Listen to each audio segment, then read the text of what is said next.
mess around in the command line. So what we need to do first is go ahead and press File, New, Project, or Java Project, doesn't matter what one. Go ahead and press Java Project.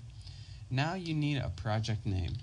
I'm going to name mine Bucky and go ahead and press Next, and then go ahead and press Finish. You probably could press Finish, but now you have a project named Bucky, and it just puts everything into a project. So you can, if you're working on like a different Java thing for a different company, but for here we're only going to be working with one project, so we only needed to do that once.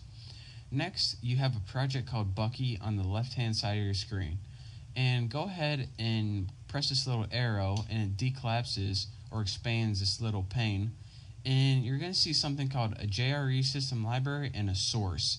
We want to work with the source file, so go ahead and right click this and press New Class. Since we want to create, if you remember, everything is in class in Java, so go ahead and click this, and you got to name your class something. Go ahead and I'm going to name mine Apples, and go ahead and press Finish. Now, as you can see, it already starts writing the code for us, public class. Now, I'm not going to be teaching you how to write code in this tutorial.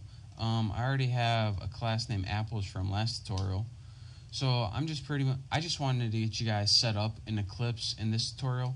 So let me go ahead and paste a program I already wrote. It's the same program I wrote in the last tutorial.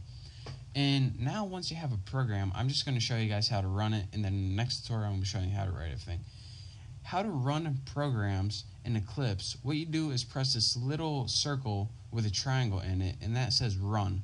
And if you go ahead and press that, what your program does is just go ahead and run as Java application. Go ahead and click OK, OK, and down here it just runs your program. So that saves you a ton of time from saving it, finding the path, going in the command line.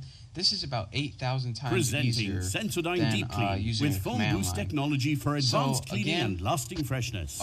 Follow those instructions, and I want to show you guys one more reason why this is useful. In the command line in Notepad, if we had an error, then it would just mess up and it wouldn't tell us what's wrong. In this one, say instead of system we wrote syst, something like that. That isn't a valid code, so whenever we try to run this and press OK, it says error exists. And then down here it says, alright, where does it exist? On line 3, right here. So you go 1, 2, 3, here's where your error is. Bam, you know exactly where it is and what you need to fix. So again, Eclipse is a really powerful tool, and that's the last thing I wanted to teach you guys. And now we are finally ready to learn the Java language. So now that you have done all of that, make sure to check out my next tutorial where I'm going to be teaching you what all this crap finally means, and finally how to write the language in syntax. So again, I want to thank you guys for watching. Thank you guys for sticking with me, running all of these programs and getting Java set up. I know it's a pain in the butt, but thank you guys. And again, make sure to subscribe to my channel. Thank you guys for watching, and I'll see you next tutorial. What's up, guys? Welcome to your 6th Java tutorial. And in this tutorial, I'm going to be showing you a real quick way to get input from a user. So one way that we can get input from a user is to use something that's already built into Java, and this is called a scanner. And what the scanner does is take information that the user types in from their keyboard and stores it in a variable. So let's go ahead and get the scanner first. And how we get it, or tell Java where we need to use it, is we need to import it. So go ahead and write import on your first line, Java, java.util.scanner. And this is how you're going to be importing stuff from now on. So just get used to that syntax. If you don't know exactly what this means, it's pretty much just getting the scanner and telling Java we're going to need it.